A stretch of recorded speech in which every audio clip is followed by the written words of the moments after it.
Olá, tudo bem? E aí, como que você está? Como foram essas duas aulas anteriores? Espero que tenham ido bem. Aquela regrinha, se tiver dúvida, espero que você tenha deixado as dúvidas registradas para a gente poder conversar. E seja bem-vindo a essa aula de número 3, que falaremos especificamente do sistema digestório. Tem muita coisa interessante também para ver na anatomia do sistema digestório, né?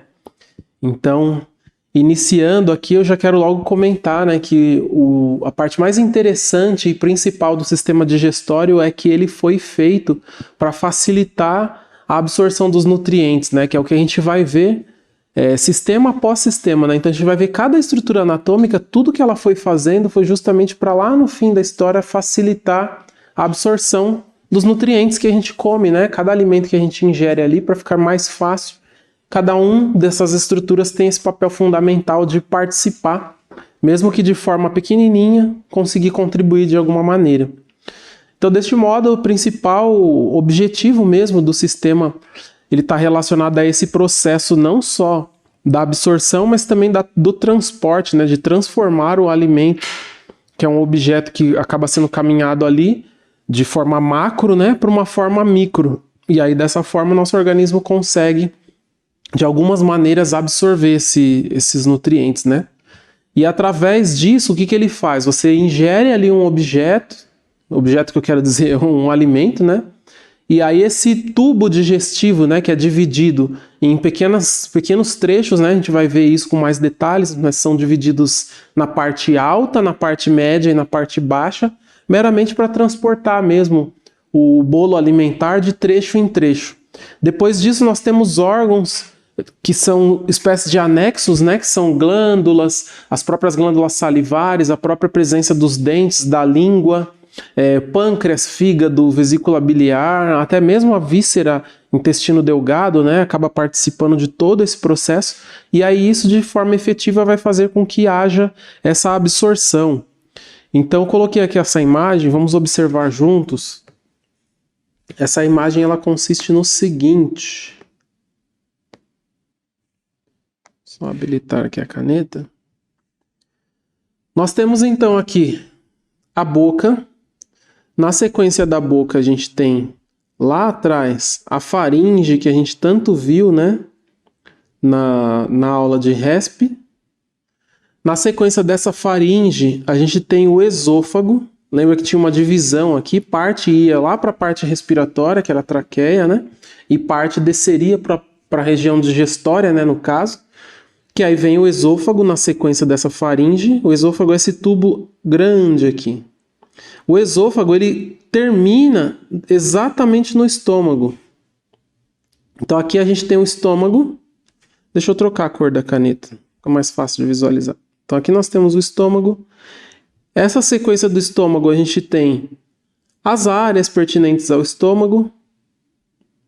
Essa continuidade vai aqui para o intestino delgado, que é onde boa parte dessa absorção de nutrientes ocorre.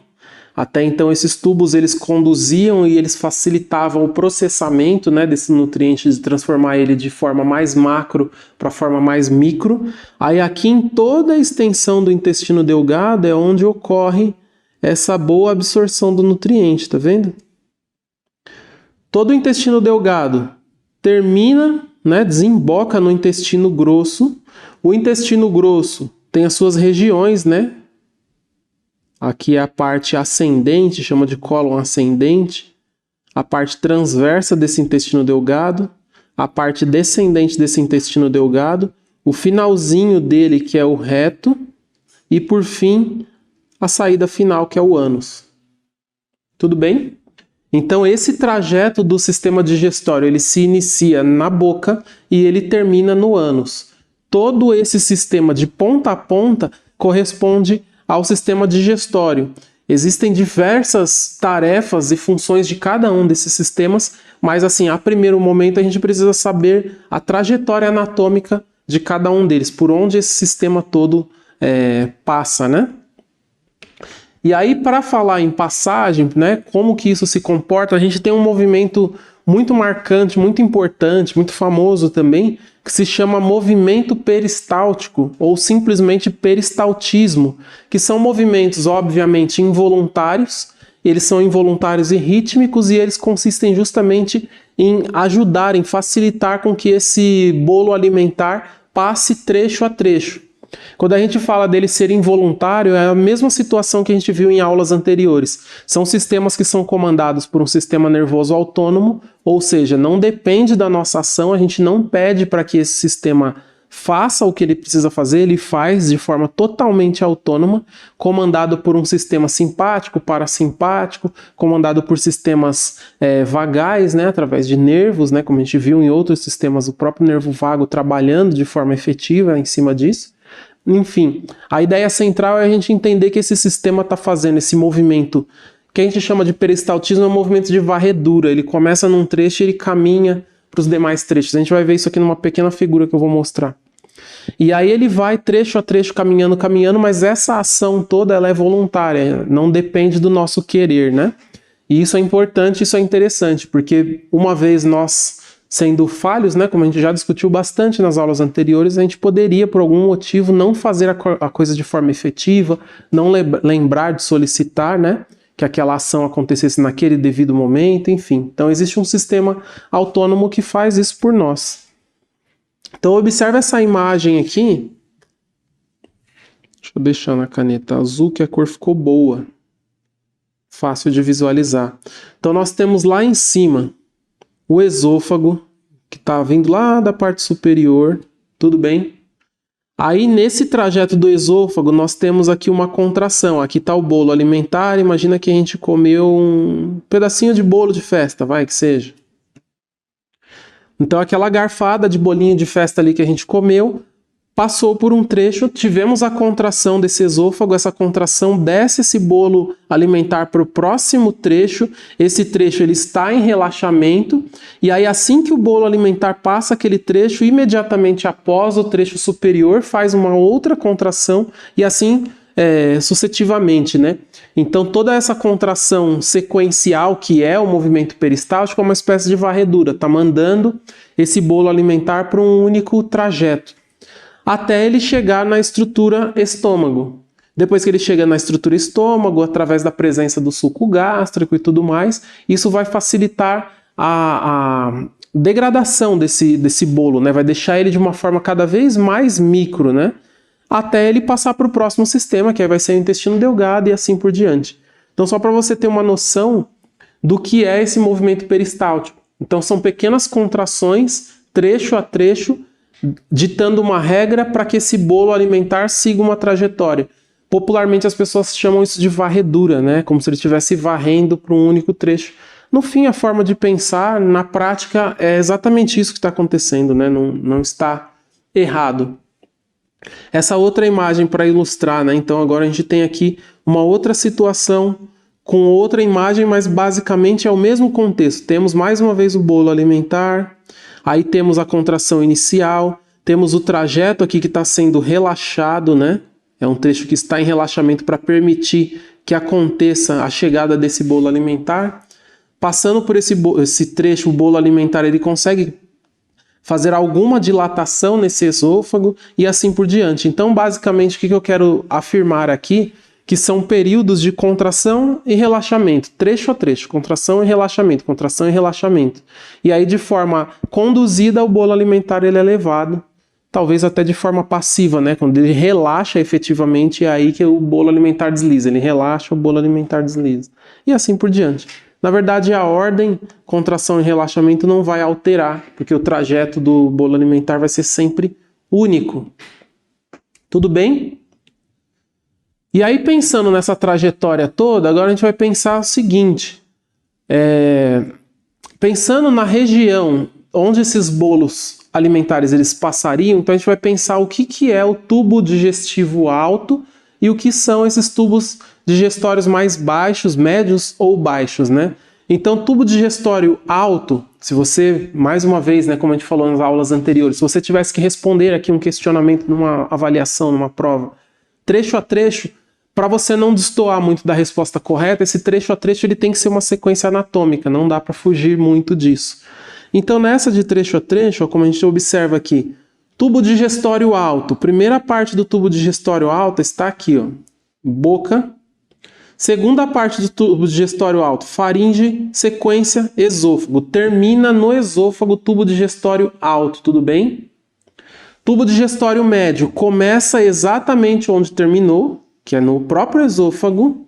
Então, tubo digestório médio, esôfago, sequência, intestino delgado, que é dividido em 3 partes do intestino delgado, né, duodeno, jejunum e íleo. Isso tudo, esôfago, intestino delgado, na sua máxima, né, nesses 3 trechos do intestino, esse é o tubo digestório médio, tá bom? Isso não modifica por hipótese alguma, tá legal? Às vezes a gente percebe algumas pessoas falando assim, após uma cirurgia de retirada de parte do intestino, isso mudaria? Não, porque a base é anatômica, você já não tem mais estrutura anatômica, mas a trajetória deveria ser por aquela região que aquela estrutura já não está mais ali participante. Então isso é regra fisiológica, né? Isso não pode ser modificado. São curiosidades que às vezes a gente ouve, aparecem por aí, a gente acaba não se atentando e acreditando que isso é uma máxima, mas a verdade é que a anatomia é que dita a regra, né? E por fim, o tubo digestório baixo, que aí é a sequência. Então acabou de terminar no intestino delgado, aí agora vem para o próximo, que é o intestino grosso. Aí o intestino grosso ele tem regiões diferentes. Então a gente tem a parte do cécum, que é bem o comecinho do intestino. Vou voltar numa outra imagem para você ver depois. Depois o cólon ascendente, o colo transverso, o colo descendente.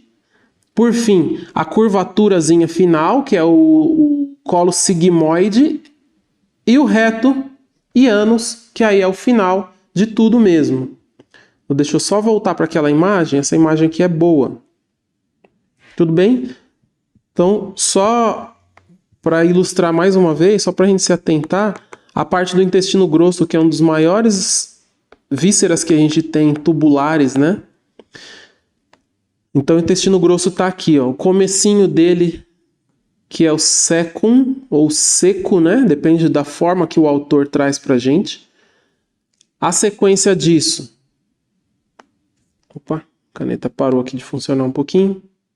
A sequência disso, a gente tem o cólon ascendente, que é essa parte da subida, a pequena curva, daí vem o colo transverso, colo descendente, aí o sigmoide é essa pequena curvinha aqui final, e o reto, que é o final de tudo mesmo. Tá ok? É facinho, né? Não tem muito mistério, não. E aí agora a gente pensa, né? Toda essa trajetória, via de regra, passando por etapa após etapa, voltando tudo lá na nossa primeira etapa. Então a gente vai pensar assim, tudo começou novamente. A boca é uma porta de entrada para o alimento, ok? Ela é uma cavidade que ela é justamente forrada por mucosa, por uma série de coisas que já começam a favorecer a degradação, né, desse alimento. Isso já faz parte do processo digestivo, onde esses alimentos basicamente eles são umidificados para facilitar parte desse processo. Então a gente consegue já imaginar que através dessas glândulas salivares isso foi feito propositalmente. Imagina que aquele bolo alimentar que você comeu, ele não está bem hidratado e ele vai ter uma aspereza, uma dificuldade maior nessa descida através dos demais trechos, né, dos demais tubos. Isso é uma coisa muito interessante da gente ver. Ainda falando da boca, observe essa imagem aqui. Então nós temos tudo isso tá participando tanto da fase mecânica da alimentação, que é a mastigação propriamente dito, quanto fazendo parte do processo de digestão. A digestão, lembra que ela começa a acontecer na boca, não tem como a gente separar as coisas. Então nós temos lá toda a parte superior dessa boca. O lábio superior... Deixa eu habilitar aqui a caneta. A parte superior, o lábio superior... A arcada dentária superior, a presença de todos os componentes dentários, A arcada inferior, a presença de todos os componentes dentários, o lábio inferior, tudo bem? A vulva, que é aquele popular sininho que todo mundo fala, né? Tudo isso estruturas importantíssimas na boca. Lá bem no fundo, bem encostadinho, bem escondidinho, as amígdalas. Do lado direito, do lado esquerdo. Tudo bem? A própria língua, não tem muito o que falar sobre a língua, e aí vem outros detalhes, né, sobre a boca, né?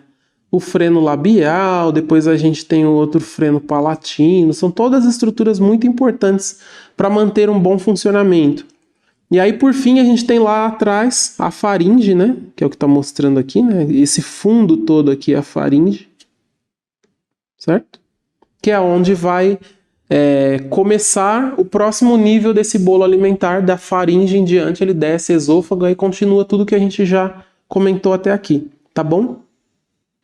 Curiosidades é que tudo isso tem que estar em bom funcionamento, todas essas estruturas têm que estar de forma íntegra. Às vezes nos deparamos com comentários, né, não só pela classe odontológica, né, dos dentistas, e todos os braços ali da odontologia sempre falam isso pra gente, né, a ausência de qualquer componente dentário vai representar alguma alteração nesse processo todo de mastigação, consequentemente do processo de digestão, mas também a própria mecânica de abertura e fechamento da boca, que talvez chegue muito mais próximo de dizer respeito do fisioterapeuta, que trabalha ali com reabilitação de cabeça e pescoço, as populares disfunções temporomandibulares que tanto atrapalham nesse mecanismo de abrir e fechar a boca corretamente. Então são coisas que umas dependem das outras, e aí assim por diante. A gente poderia usar aqui a anatomia como referência para trazer à tona diferentes olhares, né? Diferentes pontos de disfunção, né? Possibilidades de disfunção e as repercussões que cada uma dessas disfunções trariam. Tudo bem? Então eu vou conduzir a aula sempre assim, falando da sequência, voltando, falando num ponto, falando da sequência, voltando, falando num ponto. Então a gente já fez a sequência toda, voltamos falando um pouquinho da boca. Fizemos a sequência toda, agora vamos voltar e falar um pouquinho da laringe. Vamos fazer a sequência toda, voltar a falar do esôfago e assim por diante, tá bom? Para ficar bem registrado mesmo. Então agora temos nosso próximo aqui, que é a faringe. A faringe basicamente é um tubo muscular. Esse tubo ele é membranoso. Então imagina, olhar para algo membranoso é algo que não exerce uma boa contração, ela não depende muito desses fatores contráteis, ela é mais estrutural e fica ali mais, de certa forma, passiva do que qualquer outra coisa. Ela é uma comunicação entre a boca e parte dessa sequência dos próximos tubos digestórios, né? Ela ainda está na parte superior desse processo todo digestório, mas ela é essa intercomunicação. Ela é um canal muito importante, muito comum para esse sistema digestório acontecer. Existem inúmeras disfunções que envolvem essa faringe, né? Uma delas que acaba vindo ali de tabela é o próprio refluxo gastroesofágico. Quantas pessoas não sofrem disso, né? O suco gástrico do estômago sobe, passa, pega parte do esôfago e essa parte do esôfago fica incomodada. Mas de alguma forma clínica dá para se conviver com isso, dá para ir levando, existem medicamentos que auxiliam, existem pequenos procedimentos ali intervencionais, cirúrgicos, né, para tentar corrigir a abertura e fechamento dessa válvula gastroesofágica, mas o fato é que se isso chega a níveis superiores, como lá na faringe, o incômodo clinicamente para esse portador dessa alteração é muito severo, então traz uma alteração muito impactante, assim, inclusive trazendo até alterações respiratórias, né? Lembrando que a gente viu lá no sistema respiratório que a faringe, ela é responsável tanto pela pela passagem desse ar, quanto pela passagem desse alimento. Então, até então, as duas coisas estão passando naquele trecho ao mesmo tempo. E aí, dali em diante, vai ser direcionado através de alguns pequenos sistemas, né?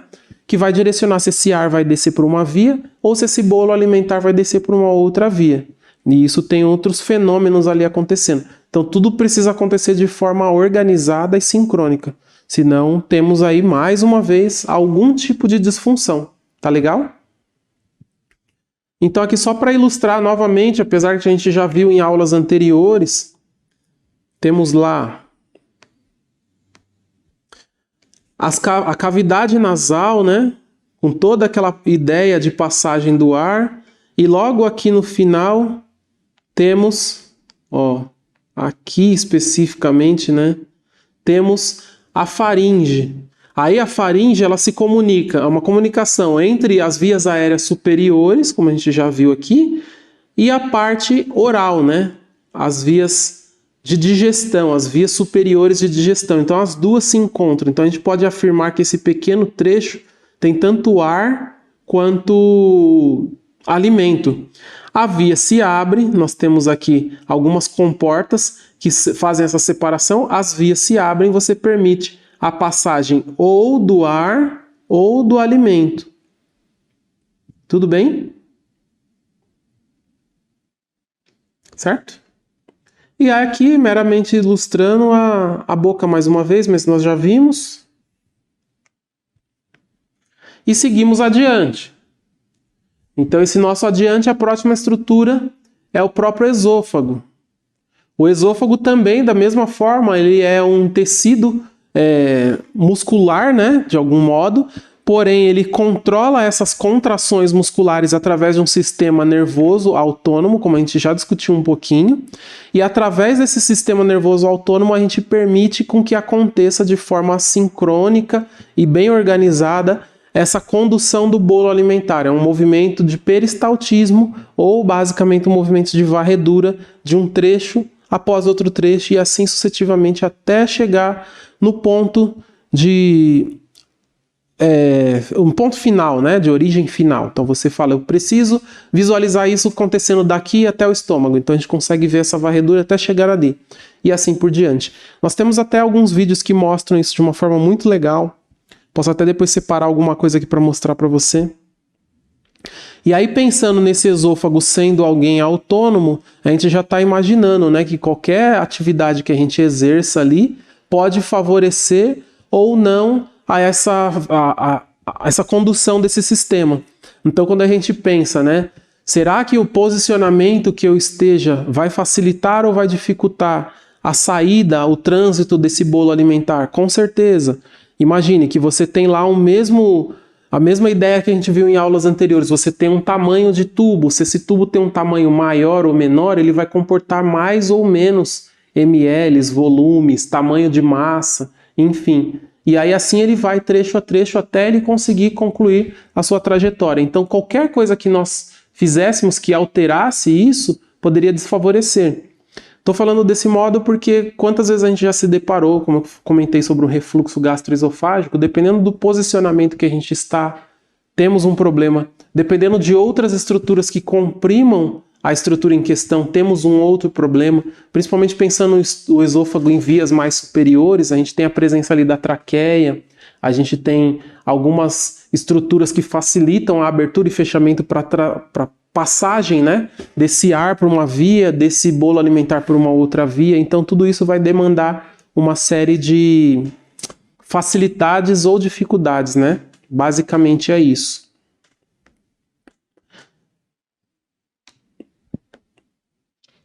E aí aqui mais uma vez, deixa eu só passar aqui, deixa eu habilitar a caneta. Então aqui mais uma vez, vou pegar a caneta azul. Tubo digestório alto a gente já discutiu. Boca, faringe e esôfago. Tubo digestório médio. Esôfago, intestino delgado. Lembrando que o intestino delgado é dividido em 3 partes. Por fim, tubo digestório baixo, que basicamente é o intestino grosso como um todo. O intestino grosso é dividido ali em 5 trechos, né? Tudo bem? Cecum, cólon ascendente, colo transverso, cólon descendente, sigmoide reto. Tudo bem? Fácil de pensar.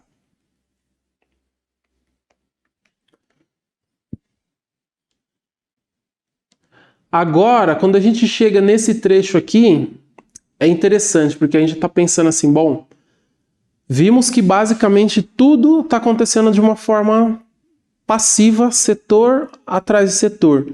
E aí agora vamos parar um pouquinho sobre uma víscera específica e especial ao mesmo tempo, que é o estômago.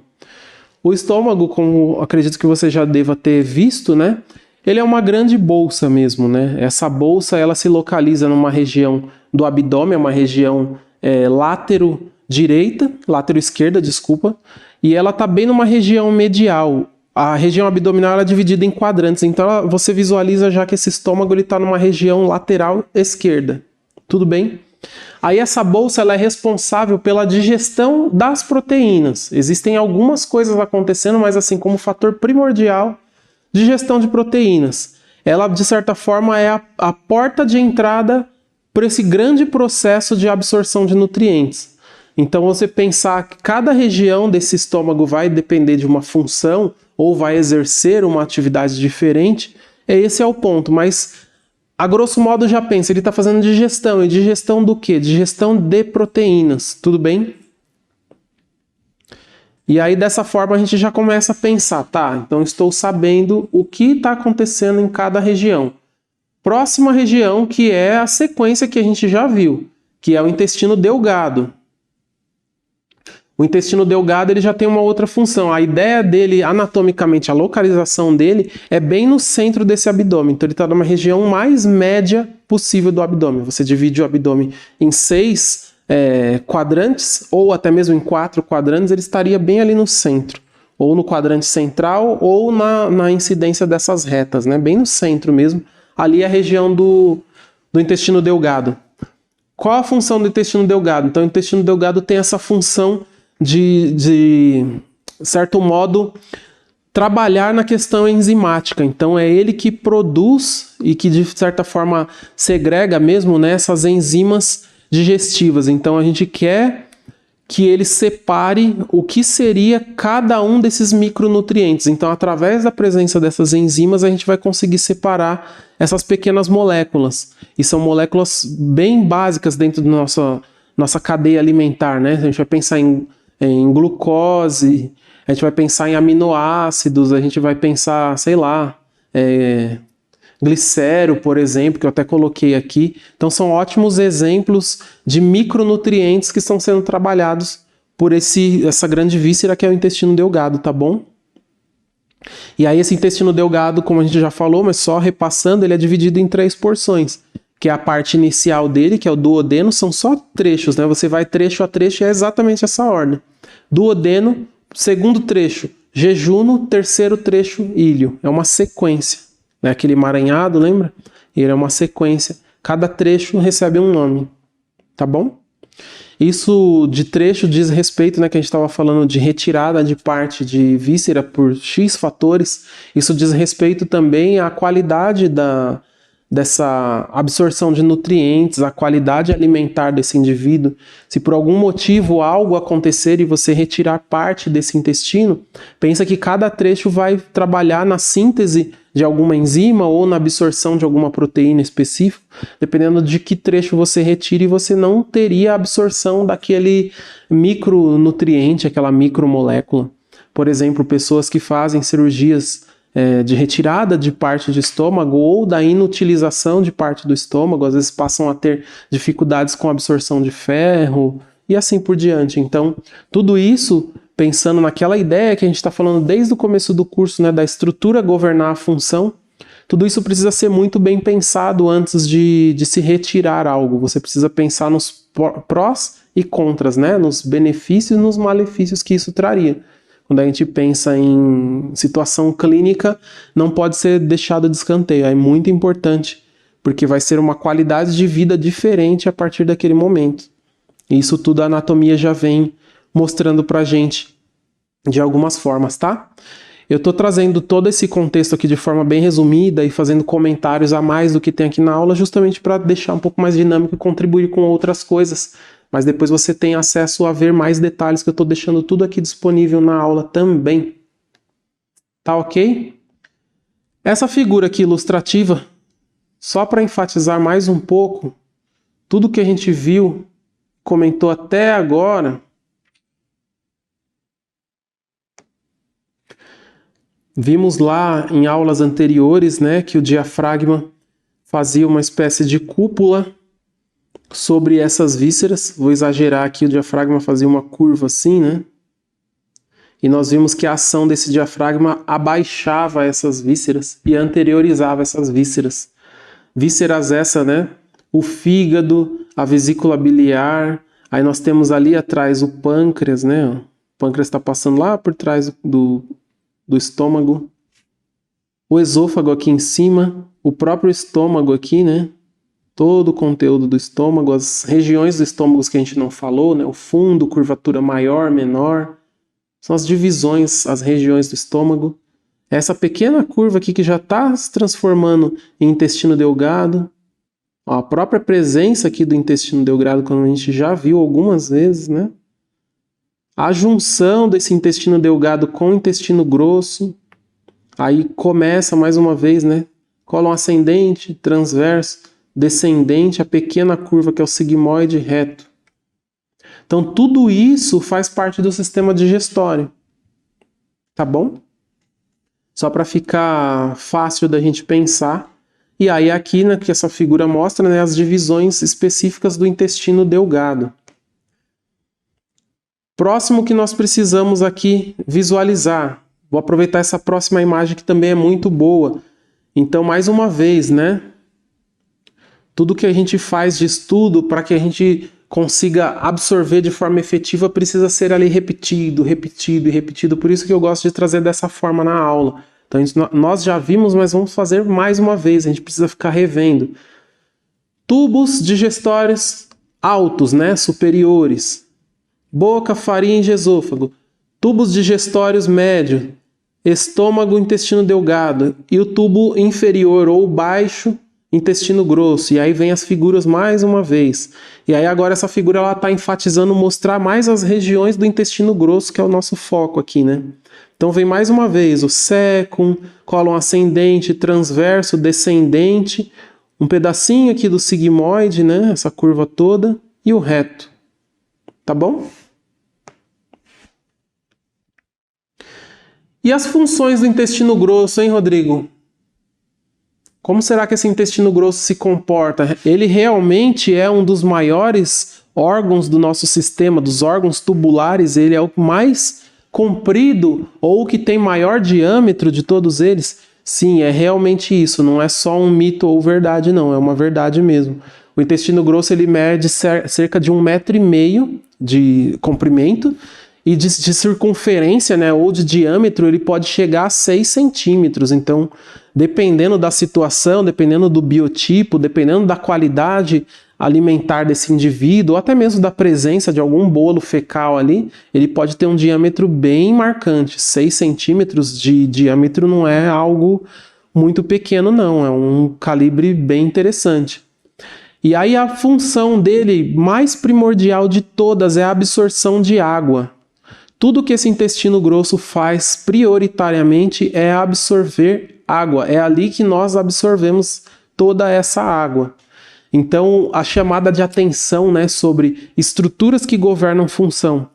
Toda vez que na nossa rotina nós não ingerimos muita água, primeiro sintoma que nós teremos vai ser dificuldade nessa hora de evacuar.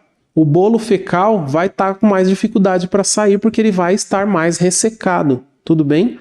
Ou seja, você ingere menos água, as pequenas quantidades presentes dentro desse organismo, dependendo da necessidade do corpo, estão sendo extraídas. Como isso está sendo extraído dentro do intestino grosso, o intestino grosso ele habita ali dentro dele o bolo fecal, aquilo fica muito ressecado. Então, na hora de você eliminar essas fezes, você passa a ter dificuldade. Então, uma das coisas que mais facilitam, né, a ter um bom processo de excreção digestiva, né, que se chama, é ingerir bastante água, já que esse intestino trabalha exclusivamente com isso. Tudo bem? Então não é só um mito ou verdade, não, é uma verdade mesmo. Normalmente a gente ouve essas tirinhas por aí assim, então cria-se algumas pequenas polêmicas, mas olhando para a condição anatômica e fisiológica não tem como a gente fazer muito rodeio, né? Ela já dita essa regra falando exatamente esse ponto.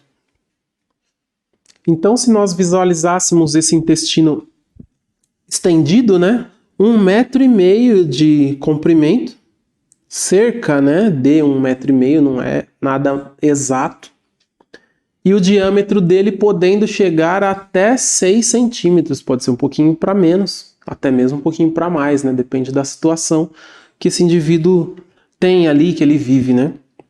E aí aqui repassa mais uma vez cada trajeto aqui desse intestino, que eu não vou falar novamente porque a gente já falou algumas vezes. Tudo bem? Mas é mais para você visualizar ele isolado dos demais órgãos.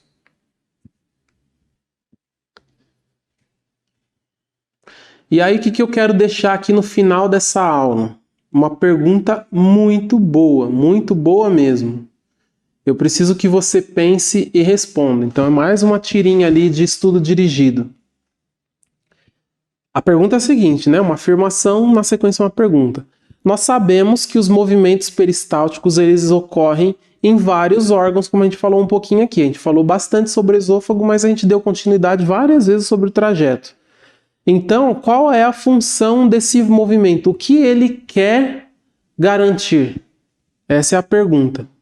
As opções que você tem aqui, que o bolo alimentar ele se misture com suco gástrico, então você vai respondendo de acordo com o que você acha. Então assim, está correto pensar que esse bolo tem que chegar para se misturar com suco gástrico? Boa pergunta. Que o bolo alimentar ele seja misturado com suco pancreático? Não sei, vamos pensar. Faz sentido? Não faz sentido? O pâncreas faz parte do sistema digestório? É uma pergunta. Então você vai ter a própria aula para usar de cola para poder trazer essas respostas. Mas é o que eu estou falando desde o início do curso. Se permita responder com a sua própria linha de raciocínio. Pense. Faz sentido? Depois, quando você tiver o veredito ali, fala, não, as respostas, certeza, é isso. Aí você entra, pode retornar à aula, por exemplo, para conferir, para ver se faz sentido, se é bem por ali. Pode consultar o material, inclusive, para isso também, tá bom? É um excelente exercício. Então, essa é a primeira parte do estudo dirigido. Segunda parte é sobre o intestino grosso, que nós acabamos de falar. O intestino grosso é um órgão que ele mede aproximadamente 50 centímetros de comprimento, 7 centímetros de diâmetro e ele pode ser dividido em alguns trechos. Na verdade, aqui tá aparecendo umas coisas, você fala, opa, não sei. Mas eu vou deixar você pensar se isso está certo, se isso está errado. Aí vem as alternativas das funções desse intestino grosso. Digestão mecânica dos alimentos, a digestão de gorduras, a digestão de proteínas, a absorção de água, a quebra do amido, não sei. Aí você vai responder qual dessas alternativas faz mais sentido, o que está mais correto, ou nada disso é correto, tá bom? Por fim é isso, eu espero que tenha ficado claro, que você tenha entendido. Como eu falei nas aulas anteriores, ficar dúvida, curiosidades, por favor, deixe aí, que a gente volta a se falar e repassa esse pedacinho da sua dúvida do conteúdo se for necessário, tá bom? Então, vejo você daqui a pouquinho. Abraço, beijos, até lá!